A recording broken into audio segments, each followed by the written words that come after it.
Hello everybody, this is Bill Williams. Today I'm in my cooking apron and I ask you to join me for part 3 of my series Tree to Table, where I show you how today to fix squirrel dumplings.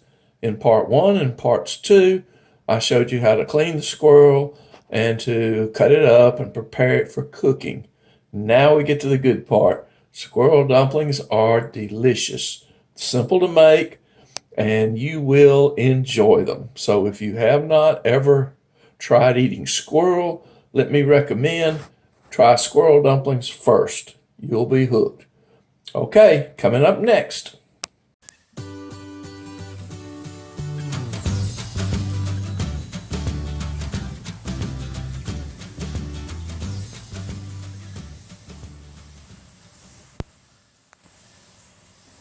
First, you will need some squirrels. I have 2 squirrels, one in each bowl, already cut up as you saw in part 2. What we will do is wash these off and put them in the boiler. We will cover them with water and then we'll boil them for 30 minutes at a good steady boil. After that, we'll pick the meat off and then we'll get ready to make our dumplings. So, first part is clean the squirrels of any hair or any other little leftover particles that you did not get off in the earlier stages. We're going to just wash them off like this.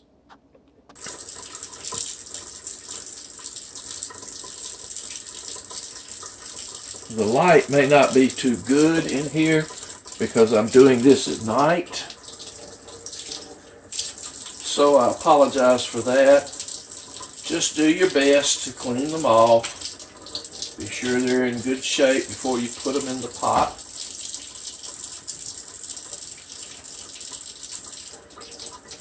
This is a nice big juicy one. Take your fingers and just sort of squeeze and pick to get hair off like you see me doing here. Hopefully you can see that on the camera.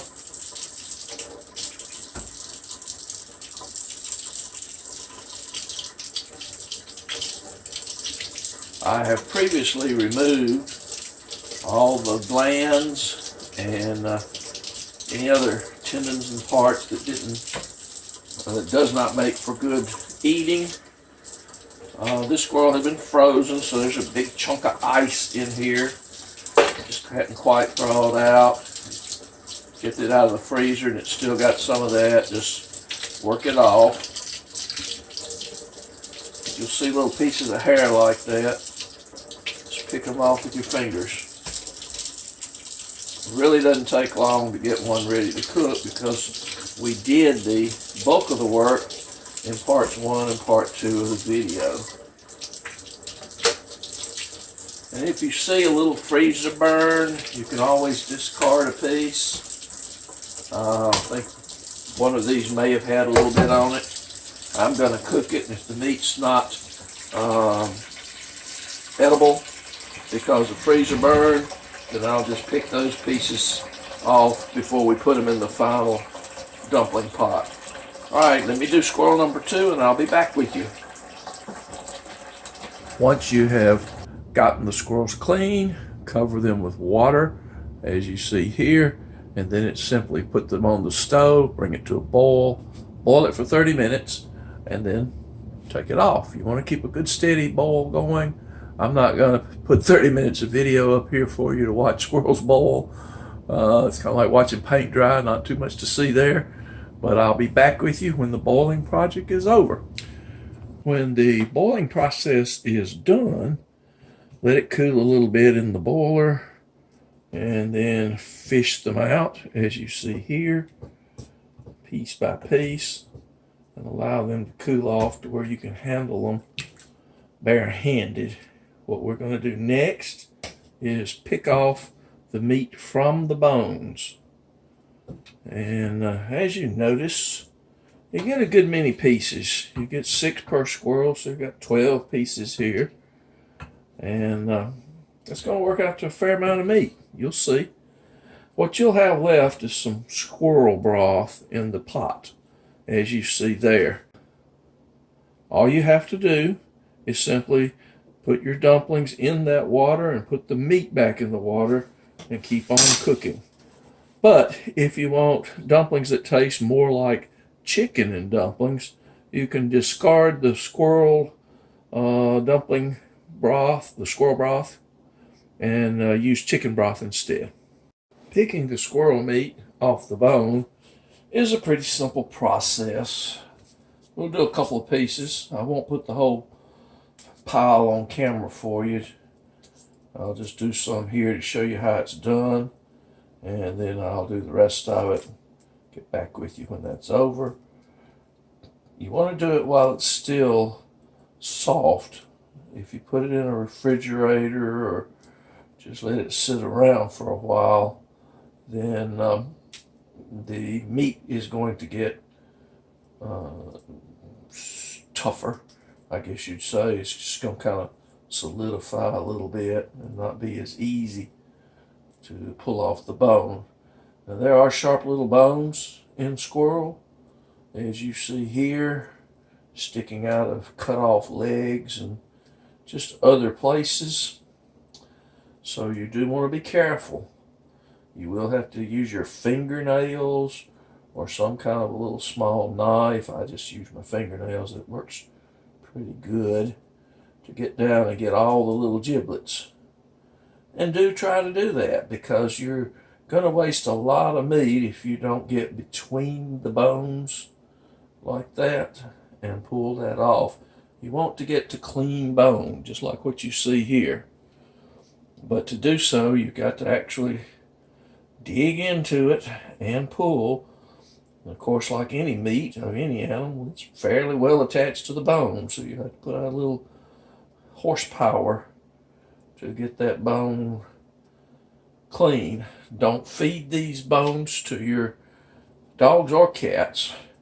Now, off of that one leg, we got this much meat. Your best meat's really on this backbone here. You got a couple of back bone strips. These are just the same thing that you would have on a, well, deer, any other kind of animal. They're back straps is what they actually are. Real good meat there, very nice, very tender. You see some of it coming off here. You just work your way on down till you get to full bone. And when you get to bone, you can rest assured you've gotten the meat off. So anyway, you see how the process goes. As I say, I will finish all this up and get back with you so you can see how much meat comes off of 2 squirrels. You will be surprised. When all the dust settles, what you will then have is about this looking pile here on the left that will go into your dumplings, and a little small pile on the right that had a little bit of freezer burn on it, which sometimes that will happen. And that goes to my cat. She loves squirrel meat. So if you have any kind of cat, probably dogs like it too. Wild game makes great food for them. Don't waste it.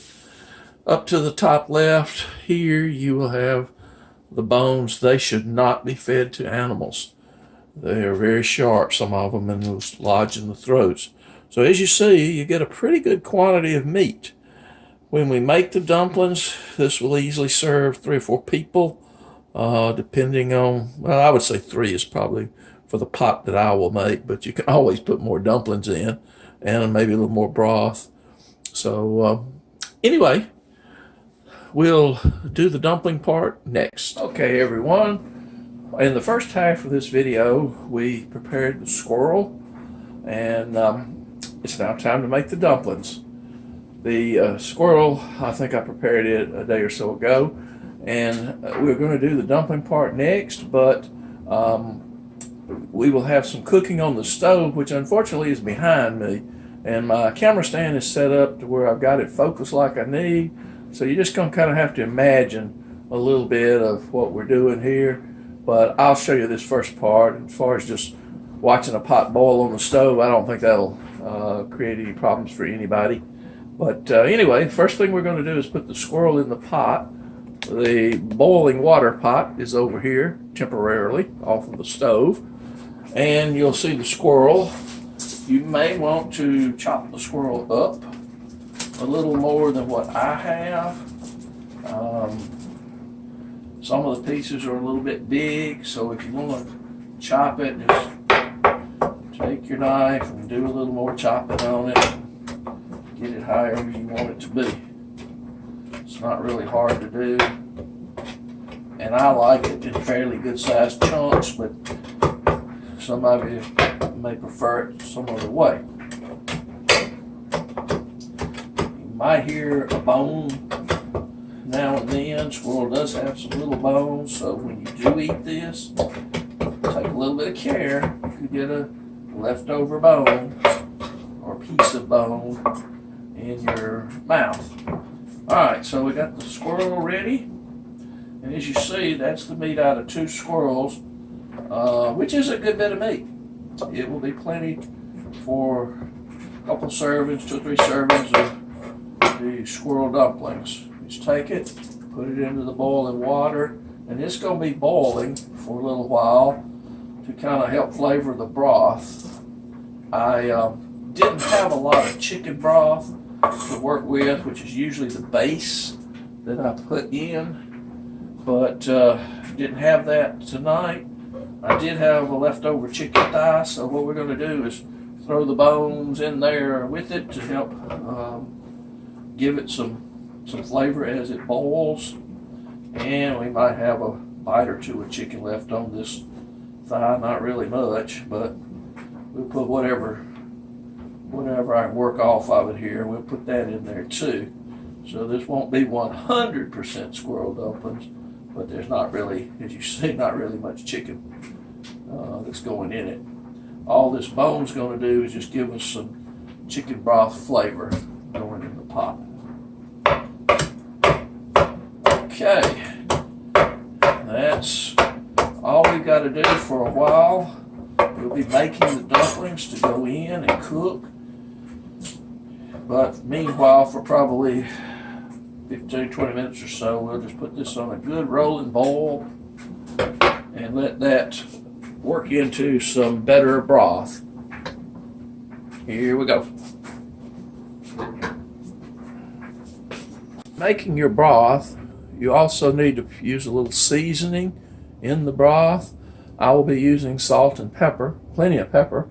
Also a product called Mrs. Dash. I use the original salt-free version. I'm a heart patient, so while I do add a little salt, I don't add a huge amount.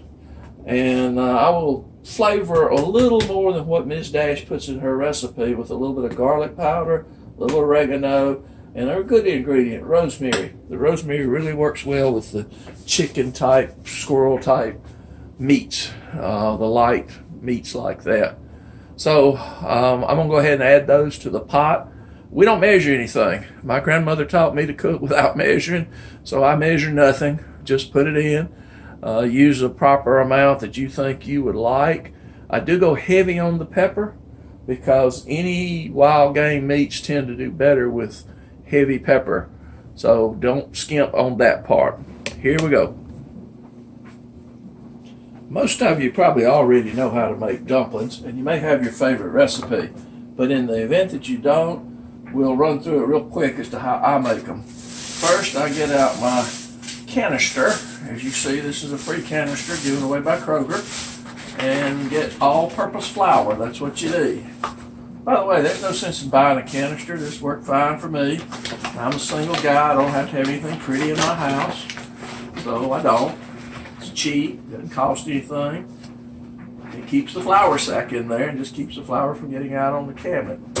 Line your surface with a waxed paper, and what you're going to do is you're going to use approximately 1 cup of the flour mixture here. Just kind of work it around like this in your prep area.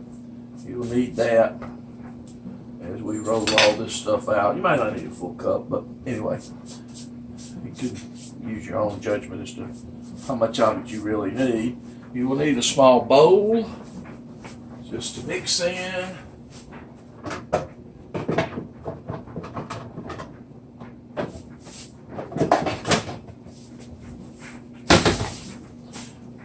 we'll go with this one right here. And for this you need approximately another cup. We're going to make some dumplings. Don't know exactly how many. We'll get out of this, but usually more than enough, so I'm not too terribly worried about it. You need some baking powder, maybe about that much to go in. And you will need some milk. I'm just using plain old dairy milk. And you stir it up, make your dough.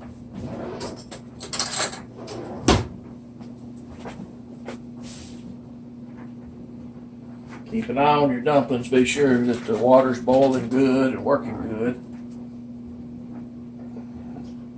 Because we need to get the broth going. You add milk a little at a time until you get your dough working right. You'll need approximately about the same amount of milk as you have dough. But as you see, I'm not really measuring out a cup of milk and pouring it in here. I'm just watching the consistency as I go and as I stir. If you get it too dry, add a little milk. If you get it too wet, add a little flour. One of the two will get you there. So what you're getting in the process is something, I hope you can see this fairly well on camera. I'm trying to keep it to where you can see it. Yeah, I think you can probably see it fairly well there. But just a mixing process and a stirring process. That's a little dry, so just use a small amount more milk. Doesn't take a whole lot once it gets to this stage, just to get it a little more moist so that it'll knead into place better. See how even that small amount of milk made a lot of difference. Not worried that it's a little bit moist right here, because I'll show you what's going to happen with that. So, flour up your hands real good. And what you want to do here is get the dough out in your hands, make a little ball of it, like this, and knead the dough for a little bit. Doesn't have to be tremendously kneaded. You might want to turn it out on your surface here just to flour it up good.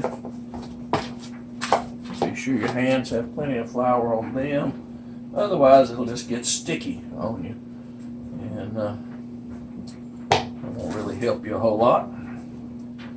So you can see why I used as much flour as I did, just so you have plenty to work with here. You need sticky dough off your hands, and then you just want to knead and work the dough for 2 or 3 minutes so it'll all mix good. Alright, I'll show you what to do when we get that dough kneaded.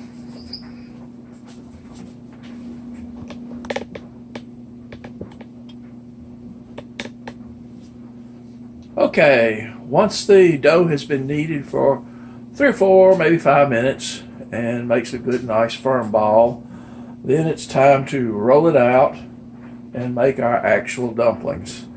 So for this, you'll need to put on a pretty apron like this one that I have on, because it will be a little messy. And then here we go. Okay, may have excess flour you don't feel like you really need, so if that's the case, you can kind of push some of it to the side like that. Keep it handy though, you may need a little more. Our dough is in real good shape, it's ready to go. All we've got to do is get it flattened out. There's a lot of ways to do it. If you own a rolling pin, you can roll it out flat. You can take a glass and roll over it, or you can just have some fun being a chef and flatten it out with your hands, like you see me doing here. Keep it floured on both sides so that it can push down fairly evenly. And be sure you keep plenty underneath it. And then just kind of work it out as thin as you can. You do not want thick dumplings. I know, everybody thinks they do, but you don't. While I'm flattening this out, let me talk to you just a little bit about the rosemary. That's a really good secret ingredient for dumplings, as is the Mrs. Dash stuff. It puts the oregano, all of that, puts a little bit of flavor into your dumplings that it just doesn't have with pure meat, broth, and dough. All right, for the dumplings, by the way, before you put them into the pot, your pot must be rolling boil high as it'll go. You do not want to do it with low settings. You can't succeed with that type of a situation. Your dumplings have got to be put in steaming, boiling hot. All right, I've about got that as flat as I'm going to be able to do here. So it's time to cut the dumplings and start dumping them into the pot. My pot's boiling really good. I might put a little more water in it real quick so that it can have a little extra moisture. I know y'all can't see all of this on camera. That's fine. But anyway, what you want to do here, take a knife and you're just going to work strips. You may have to flour your knife a little bit to get it to cut real good. You're just going to cut strips across the dumpling. Maybe not quite an inch, maybe about 3/4 an inch wide will do. Something like that. You may have to separate them a little bit and you'll have little strips. Look like that. Just reach over here and when your water's good and ready, just drop them in. Probably put your first one in to just test it. Some of these strips will be long, so you'll cut them a little bit, like maybe what you're seeing me do right here on camera.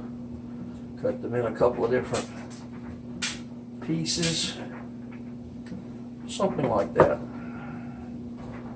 And then you just get ready. You're only going to put a few in at a time. They'll sort of, some of them sink and bob around. They'll come back up to the top and float if you got your water real hot.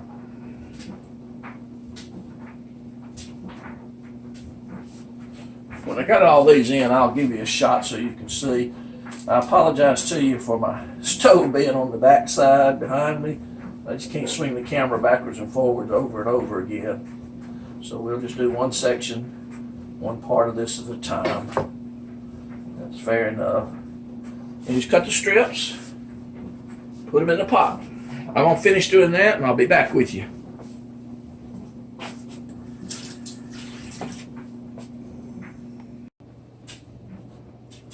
There's not a whole lot more to do here except just see that the pot stays boiling as you see it here.